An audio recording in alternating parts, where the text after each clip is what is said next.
Hey, mamas and friends, and welcome to Unplug with JustWhit, the uplifting podcast where we dive into faith, family, motherhood, and a whole lot more. I'm your host, JustWhit, and I am beyond excited to have you here with me, so let's get started. Welcome back to another episode of Unplug with JustWhit. I have my girl Rebekkah here today, and we are going to talk about the journey of the body, past, present, and future, and how our bodies have changed since pregnancy. So, welcome back to the show, Rebekkah. Thank you. How are you, girl? I am doing well. It was a very relaxing weekend. Oh, well, yeah, same. After a crazy week, I'm looking forward to peace and quiet because I don't know if it's March Madness with these people or what. Girl. So, y'all, we are just going to have a conversation. So, Rebekkah and I, was we just randomly talking about this? And this topic came up about body image before, well, not before, but like after pregnancy. I feel Yeah. like, yeah, right?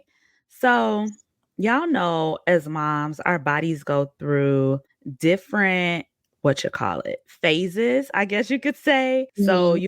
your pre-pregnancy, and people be trying to get back to their pre-pregnancy body and weight and all of that. And then you have your pregnancy body, which it just stretches and does all types of things. And then you have after pregnancy, which you kind of don't know where it's going to land, I guess you could say. And for me personally, I love my after pregnancy body because I got a little booty on me, okay? Like, Come on, Rudy.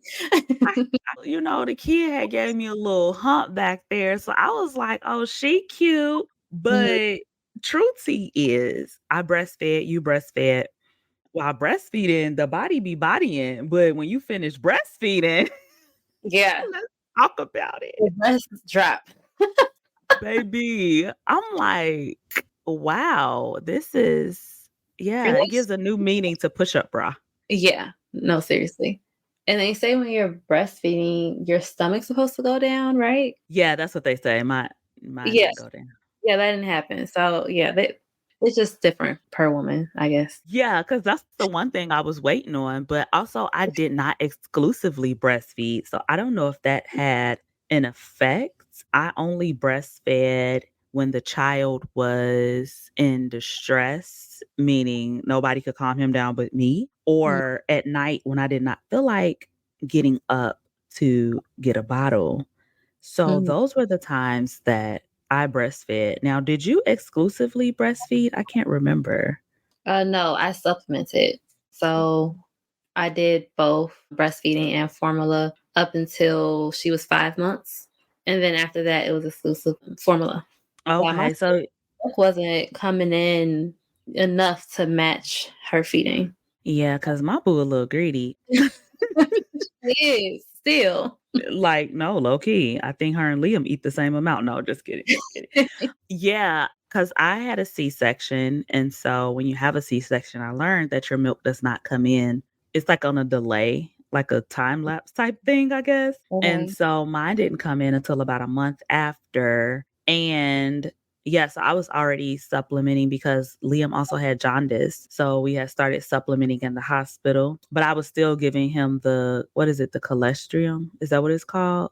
The Oh yeah, first beginning milk. So he yeah. did get that, and I did pump. So I was a pumper, and then I did put him to the boob as well because pumping was just a little bit easier for me because I was a busybody as well when I was recovering from birth. So it's like I'll be trying to fold clothes or pump, or I would pump when I was like eating or just, kind of just sitting there when he was asleep. Mm, But yeah, my stomach never went down, but my boobs sure did. I'll tell you that. yeah. Same here. Well, So it sounds like we need mommy makeovers. yes. And then I do need to schedule a follow-up meeting with my doctor because I know that I have fibroids and I don't know if they've gotten bigger or whatnot post-pregnancy. So I will have to look into that because that could be another reason why my stomach hasn't gone down outside of the fact that I haven't exercised. You know what? I also too I had 3 fibroid, but they were not an issue. At first, it was like a little bit of a concern just because of where they were, but, Mm. they be moving around, so I don't know. They could have shrank, could have They disappeared. they could have grown. Like, you don't know until you do an ultrasound. True. Ooh, girl, keep me posted on that. I will. So, I guess for me, I love the way you prioritize like your self-care. Like you really be like, oh, I'm about to take a bath. I'm about to do all the things because, so often as moms, we do prioritize the well-being of our children first. Some moms, I mean, yes, we're going to take care of our kids, but I'm also putting myself first. So for you, how do you like continue to prioritize self-care, and does that help you with your relationship with your body? That's a good question. Well, I do prioritize it. Helps when I work my schedule around her naps or when I know someone is going to be home, whether it's Andre or she's going to be with her grandmother or whatnot. I just make sure to schedule my me time around that. And I will say it does help me with how I view my body, taking care of my body, the self care. It does help me view my body in a different way. I still have insecurities, obviously, but all those things definitely help in the long run. Yeah, I love that. I think like kind of same for me. Like I make sure, of course, somebody is home. But I mean, Liam is older now. So it's kind of like it's a gift and a curse because he is older. So I can like shower and he's awake, even though he'd be like, Mama, and I'm like, yeah. And he'd be like, hi. And I'm like, hey, you know? So I do try to at least prioritize myself when someone is home or if he is asleep. But I will say one thing I've never stopped is getting my waxes. Like that Same. is girl, because All through my necessary. period, there when no one says, and Me after. too. Okay. And listen, and after, girl, I would be laying on that table and she'd be like, can you hold your stomach? I'm like, yep, Liam, hold on, buddy. Bye. Like, what you need me to do? And as soon as I got cleared, I was back on the table. Yes. And I think Oh, yeah. go Sorry. ahead. No, go ahead. No, I was gonna say definitely that hair care as well. Sometimes getting my nails done, but I feel like my hair and my waxes were like my top two things I just did not stop doing, as often as I wanted to. Yes, and that is true because you keep your hair done, first of all. Like, Okay. if it's one thing about you, since I've known you, first of all, you keep your nails done and your hair. But for sure, since I've known you, because I remember you would be going to get your nails done on the lunch break, like you don't mess around. And so I think that that is important because if you guys listen to the both of us, we said that we did not stop what we were doing prior to Mhm. pregnancy, during pregnancy, and currently after. I Exactly. think a lot of moms stop, and that's what causes them to lose themselves, and it takes them a while to get back. I said it to myself. I Agree. am not going to stop anything I'm doing. I may modify, but I'm not going to stop. Same. You don't stop what you're doing. If anything, you stop how you do it and maybe how often you do it. Because like I don't get my nails done every 2 weeks like I used to. Like it's just not feasible Mhm. for me right now. So now it's like 3 to 4 weeks, or now I'm doing my nails at home, which is a journey. But hey, so I don't get my care done as often, and there's a lot of more stuff that I do at home versus getting someone else to do it. But it's still self-care is still, I'm still doing it. I'm still doing the Mhm. things I love. And like you said, you're just modifying how you do it or how often you do it, but just as long as you do it. Exactly. And that same for me. Like I was never once I like had to pay bills, I Girl. stopped being a every 2 week girly on the nails, but I will get my feet done in the summer, like every 2 weeks. But in the winter, it's like, every month-ish or, just like, oh, I need a day. But the feet gonna stay done in the summer. And like hair, I go to the shop when I need to go to the shop, Mm, but my hair gonna always be done. Aside from now, y'all can't see me, but I got on a hair wrap, but my hair is done under the hair wrap. wow. I don't know how she wrap it around like that in the front, but I'm gonna I'll learn. teach you. I'll Please teach you my ways. give me one. So if I have No, my, because it's a lifesaver. I know. Mhm. Might as well. So, we're talking about the body, and I feel like society portrays unrealistic expectations and standards of beauty for mothers. Mhm. Like all of the snap backing and crackling and popping. It's I don't know if you felt pressured to snap back, but that was a thing. Like after you have a baby, you need to snap back and your stomach gonna go down and your skin gonna be tight. And I'm like, baby, no, when you leave out the hospital, sometimes you still look pregnant. Like Mhm. for real, for real. Mhm. And I'm like, all of this, I don't see it as much anymore. But I felt like around the time that I was pregnant, I felt like people was like almost glorifying the snapback instead of really taking care of yourself. Like, stop Mhm. pushing yourself to look a certain way. Baby, we got to take care of our mental before we could take care of the physical. So, did you feel pressure to like snap back? Like, did Girl, you feel that? yes. I have had, and I hope she doesn't hear this and think that I'm talking mess about her, but I had a friend. She kept saying it like, you got to hit the gym, you got to do this, you got to do it right away, you got to wear this shaper because if you don't, you're not going to be able to snap back. And it was just, I had to talk to her like, okay, I know you're trying to be helpful because, she was speaking from her personal experience, like projecting from her personal experience. And I was just like, it's just too much. It's just too much pressure. And it wasn't just coming from that one friend. It was just, seeing things online, or like you said, it's a thing right now where snapback is just pushed on mothers and expecting mothers. And yes, why I do say, like, if you want your body to look a certain way, definitely work out, if that's what you want to do. But the primary concern should be the health of you and the baby. Whatever happens after that is your personal journey. But I just think that people shouldn't pressure you to start working out right away or get your body back to what their standards, are. Mhm.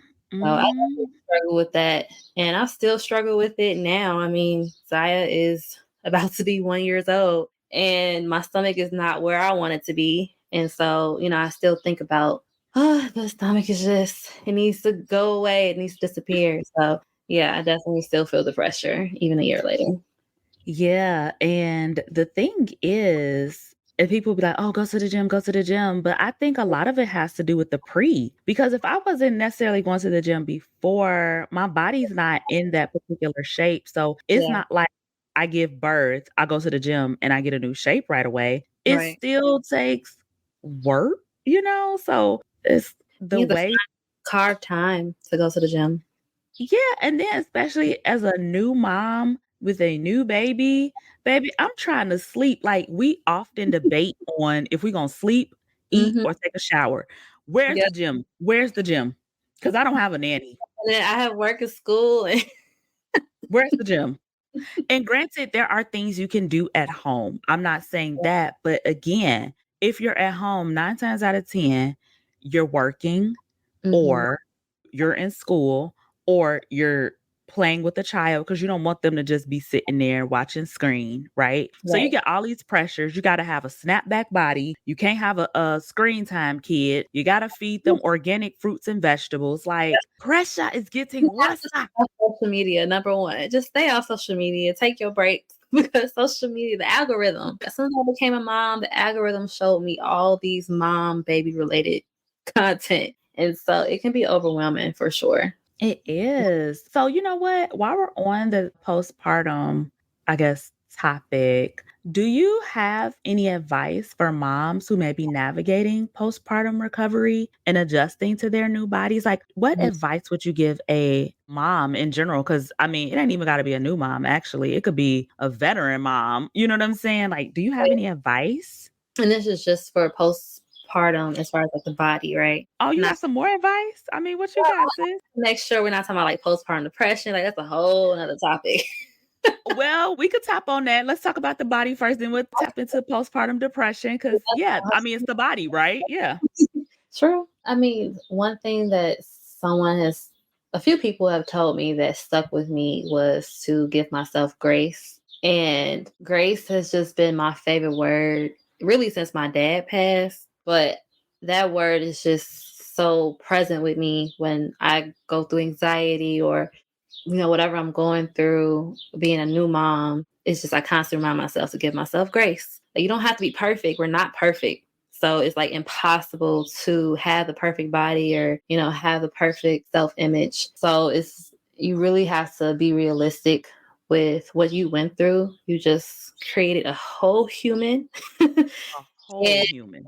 a whole human. Like, you created life, and that puts a lot of strain on your body. And so it's really important to think of it from that perspective versus trying to compare yourself to others or comparing yourself to a societal standard. So I would say ultimately give yourself grace, trust in the process. So like, let's say you're working out and you feel like you're not losing enough weight sooner than you want, or you're eating and you feel like you're still not getting the weight off, or whatever your goals are. You just have to trust the process.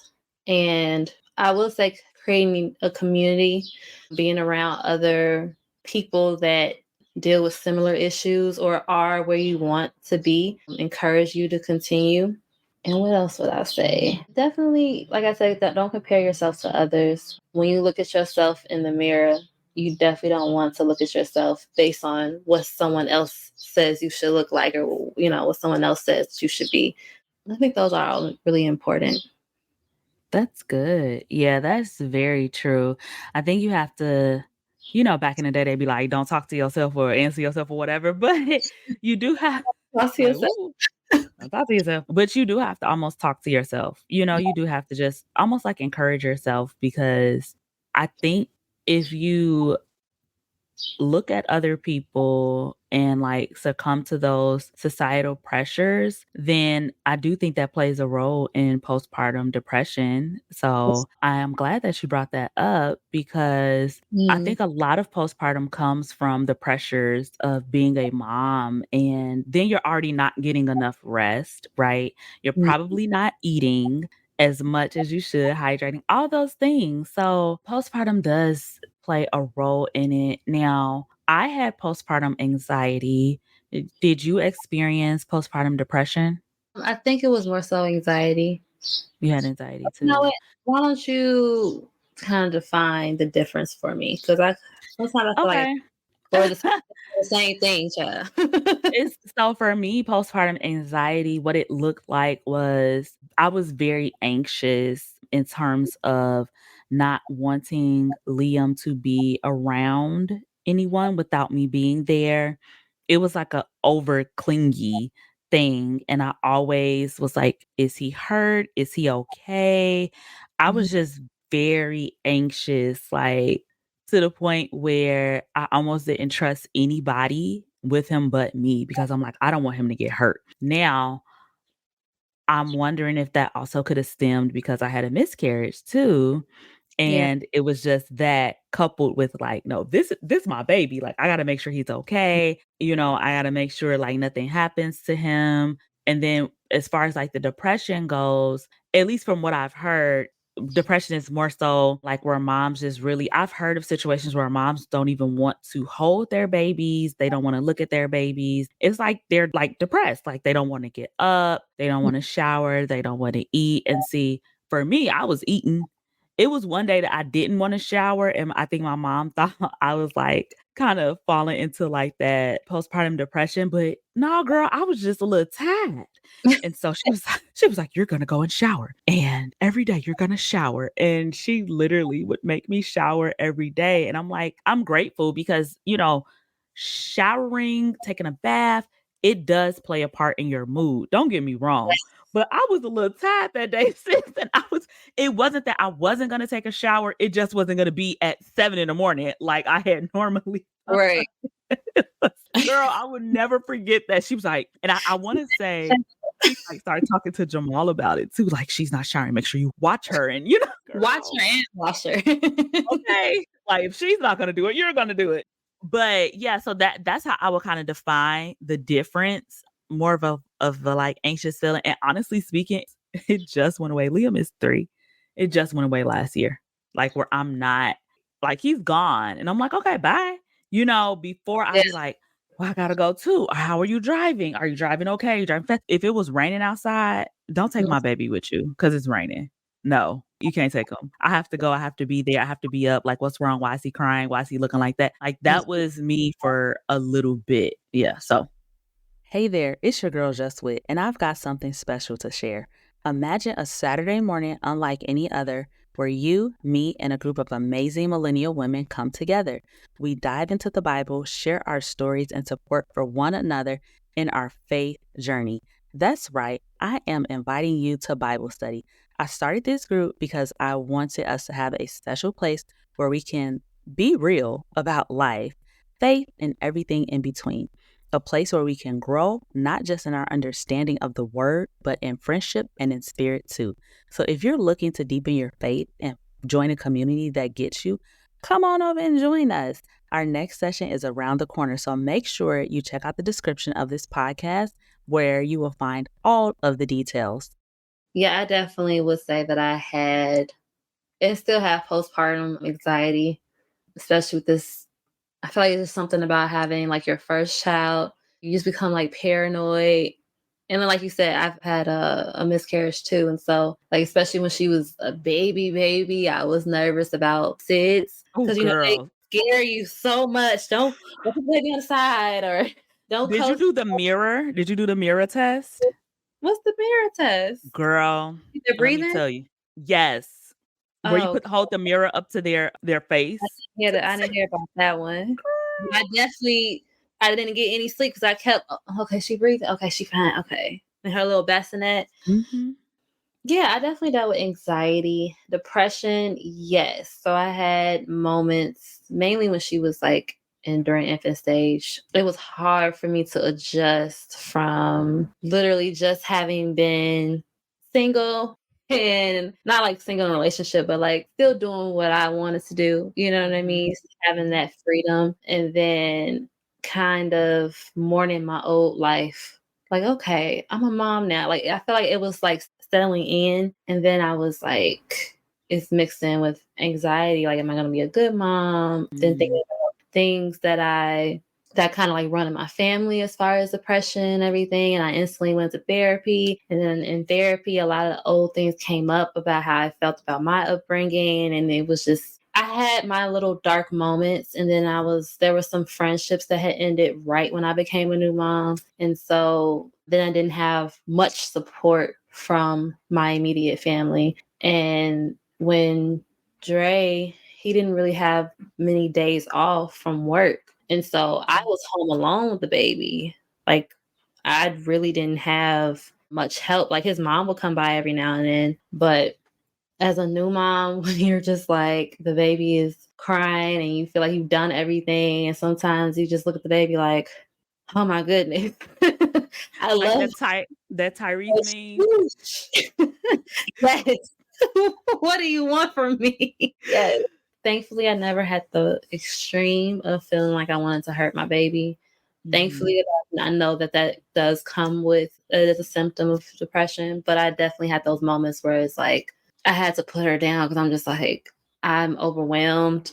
Mhm. And yeah, it was a little dark place, but I was able to come out of that. But I still deal with the anxiety side, but just happy to Yeah. depression.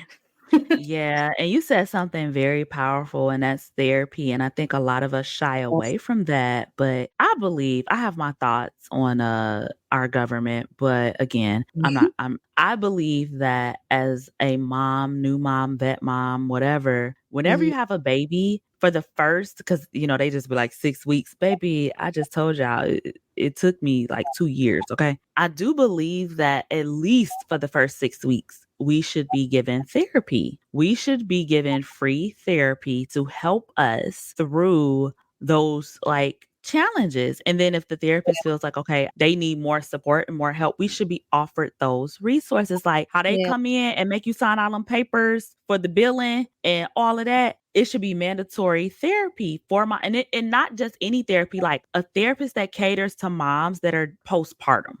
Postpartum therapy. I think that would be such an amazing thing. So, if any listeners out there know of any postpartum therapy programs or if you are a postpartum therapist, I would love to hear from you and what you offer because I think that that is so important. And I really feel like that's one of the reasons why God gifted me the Mommy franchise because Mm, is a community of moms and we have new moms, we have moms, kids in college, we have moms of multiple children. So I feel like we can all learn from each other. We can lean on each other and just know that you are not alone in this journey because sometimes, at least for me, I did feel like even though I had friends that have kids, but I did feel like I was alone because, yeah, I lost friendships too. yeah. And I could easily be like, "Oh, Rebecca, it's gonna be okay. Like, you're going to get through this."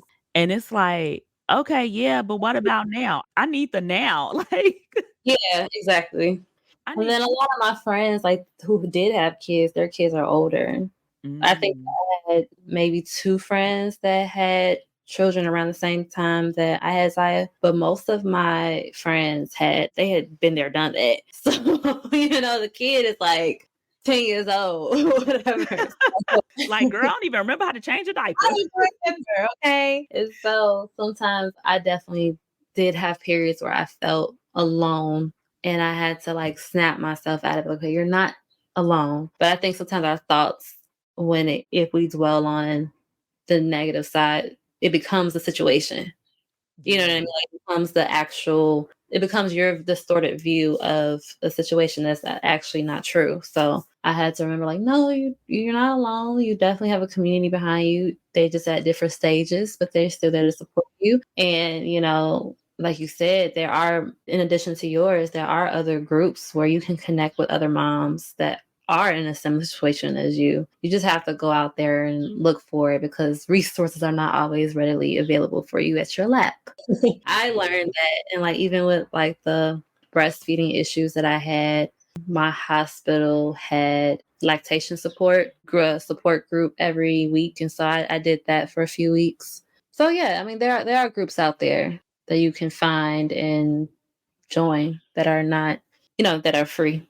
Yeah, I think if God blesses me with one more, I Mhm. am going to get a doula. So I was blessed enough to have a Definitely. black midwife, okay, Mhm. who took care of me and I love her. So I didn't have a doula, but my eyebrow girl, I found out she is a doula. And so she like kind of helped me through, yeah, girl, she kind of helped me through postpartum and even with the breastfeeding, because we were in COVID. So that was like a whole nother thing. And so she's the one that like on Zoom or FaceTime, she would like show me how to like properly like breastfeed. And she was the one that told me, like, oh girl, you had a C-section. You should have told me like your milk, is gonna come in, but it's gonna be later. Like just things that I didn't know. Mhm. So if God blesses me with to have another child, hopefully a girl, shout out to you, Jesus. I am gonna have a doula with me from the jump, and I know a couple of great doulas, and so That's I'm excited.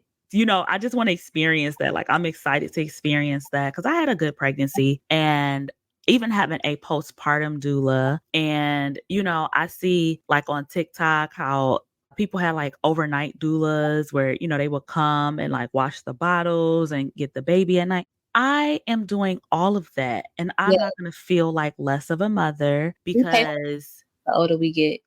first of Okay? all, Period. I'm near 40, honey. So your girl needs all hands on deck. You feel me? Your girl needs.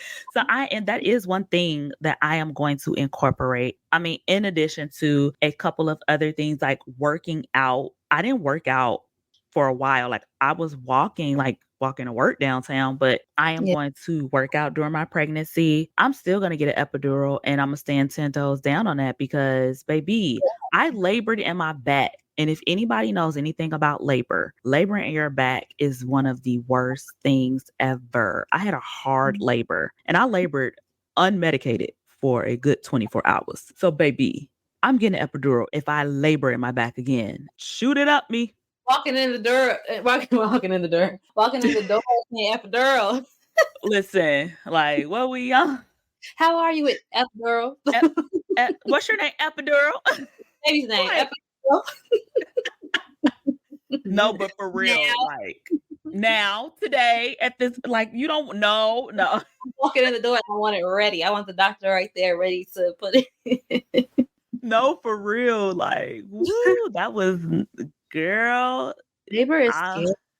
labor is scary, especially my labor took a turn, child. On some, we gotta do a C-section. Oh, hold on now. You hold on to the hospital bed like, hold on now. But see, that's the importance of having a well-informed medical team because my midwife had already informed me before my OB had came in. They had been watching me anyway. And so she was like, I'm just letting you know, you're probably gonna have a C-section. I'm preparing you. And I was like, okay, and she was there with me. But yeah, like people, harp on no medication and this and this. Baby, I'm gonna tell y'all, do what you gotta do for you. Okay. High pain tolerance people. I am not listening to them. I don't care. And I have a high pain tolerance, but let me tell you, when it comes to labor, it will humble you. And I got sick, like I didn't get sick, but I developed a fever. You know what I'm saying? So that meant that something was going on inside my body. They had to get that baby out. So Yeah. yeah, I don't even know how we got on labor because that was just a little traumatic. But let's reel it back in. Reel it in. Talking about our bodies. So yeah, so one thing I am going to do is work out during my pregnancy for sure. And I'm going to have a doula. I hope that when I do get pregnant again, God willing, that I'm pregnant with one of my friends so that we could do it together. Yes. Because that would be so fun. And I kind of did that with my friend. We had our babies like a month-ish apart. So we were pregnant together, which was nice to have somebody going through what you're going through at the exact like moment or like a little bit before you. That was like really nice. But yeah, so back to our body. So I think that the message here is to give yourself grace and to understand that our body does change and it might change to a point where you don't like it anymore. It might change to a point where you do like it anymore. You could be on either side of the fence, honey, right? But what's important is that you give yourself grace and know that you can work out. There are like mommy workouts out there, but don't rush yourself. Don't feel like the societal pressures to snap back. Okay, first of all, because child, I be thinking that these people don't be having these babies for real anyway. The way they stomachs be tightening up. Like, hold on, let me see your stretch mark. Girl, they went through surgery after. Not all. Okay, Some not of all of them. Yeah. celebrities, I mean. I'm not talking about average people. Okay, because not average people. Shout out to the average people out there. And nothing's wrong with surgery. I'm talking about the people who like you never know what someone's actually going through with versus what they post on social media. So like I could post like, oh, I have an amazing relationship or whatever. And you always see me and my man kissing or whatever. And then behind closed doors, we get into it every day. You know what I mean? Like, right. And so that's how I view it even with people who are huge advocates for hitting the gym and they have an envious body, but you don't know if they had surgeries to get some of that work done or you don't know how hard they actually went to go to the gym. All you can do is just focus on yourself, honey. You can get advice from people. If you want to use social media to get some tips for workouts, that's fine. But when it gets to a point where you're looking at other people and you're comparing yourself to them and now you're depressed because, you can't get your body to look like that, then yeah, you might need to take a break. And let me tell y'all, I'm going to link it below in the description, but okay, I'm a lover of Pinterest and I have found a bunch of workouts on Pinterest. So I will be happy to share those workouts with you. And trust me, they're beginner friendly. Okay. Some of the stuff is a little advanced, but a lot of the things I look for workouts that I can do without equipment, like unassisted, or things I can do at home in the gym. So what has actually helped me is resistance bands, and I'll link the ones that I have below. Those have helped me because first of all, baby, this is the reason why I can't walk today. But they do help in like certain like core, like your ab workouts, your core, different things like that. So I encourage y'all to go to Pinterest or click my link below and see if you like some of the workouts. And I have them grouped from like full body to ab, arms, back, like just, targeting different areas. But, I feel like everybody just needs to start somewhere, even if you're walking, like that's working out. Don't discount the fact that you've been picking up a car seat. Them car seats are not light. My upper body strength has definitely improved. Carrying this 20-pound baby. Listen, put that back. Look, I think I saw somebody saying that they're using a baby as a weight or something, girl. Use that pick that baby up and squat. Yes, but definitely link those workouts because I definitely I want to start this year to work on that. Yeah, I'll send it to you. I got you, girl. But for those of you out there that are listening, you can, if you have Pinterest, I'll put the link below. And I'm trying to do like a compilation of videos on YouTube that I find that are helpful. Cause some people, I don't be knowing if they know what they doing. They be looking like they just doing the most. And I'm not the most type girly when it goes to the gym. But first of all, for me to get up and go to the gym be a lot. And then get there and have to do the most, definitely not gonna do it. I want to do the lesser. I want to do the lesser. Just Okay. to see results, but not too much where it's like I'm really hitting the gym hard. Like, no. I don't even You want for real. I want to enjoy it a little bit. okay. Listen, and also while we're on the topic of that, as the weather gets nicer outside, I am going to start doing like walks on the weekends at like the park. And so that's like a good way to get out and get active and get moving. So y'all make sure y'all following me on Instagram because I will be posting when I'm doing the walks. And then I usually bring like my kettlebell, my little weights with me and do a couple of things. But since I got these resistance bands, those are much easier to travel with. So if y'all want to join me, grab your resistance bands. I have some exercises for the glute because we all want a little tushy out here, okay? And then I don't know if any like ab stuff that I can do without. Well, I mean, you could do like crunches and stuff, but I've been doing standing ab routines as well. So if you got dumbbells, you can stand up and do the things. I'm all for doing things that make sense for your body. If you know you got bad knees, baby, don't be trying to squat. Do a modified squat. You know what I'm saying? If you can't just be out here going hard. You got to start somewhere. So I ain't trying to tell y'all start off at 15 pounds, 20 pounds, baby. Start at 5. At least you starting, okay? And get a gallon of water and use that as a weight, So we all got to start somewhere, but I think we can wrap this episode up. What you think, Rebekah? Or you got some more to say? Because, I mean, it's your show. Yeah, girl. I feel like we covered the important parts. I feel like my key thing is to give yourself grace. Period. Because I was going to ask you what advice would you offer, but I think you've preached that throughout this episode and, giving yourself grace. And I think that is very important for all of you moms out there. So if you are listening and you enjoyed this episode, make sure you like, subscribe, share, follow, all the things. Leave me a review. Okay. Don't be skimping on my reviews. Y'all can leave it on Apple. I don't know about Spotify, but I'm sure you can leave a review on Spotify. I don't be on there a lot, but leave a review on YouTube. Okay, you can comment. Or if y'all following me, leave a review on my DM because I will post it. Period. All right, y'all. Thank you, Rebekah, for coming on and chatting with me about the journey of the body because, baby, it is a journey, okay? I'm in my fitness era. Okay, period. Now, I don't know how long it's going to last, but Hey, at least you're starting it. at least I'm starting it because your girl was looking at weights the other day. Let me tell you before I go, y'all, I get wrapped up in stuff and I started looking at weights on Amazon. I'm like, oh, yeah, I get a whole weight set. Like, what? I got a gym membership. Why I need a weight set? Just doing the most. But don't be surprised if y'all see me out here with a fitness channel. All right, y'all.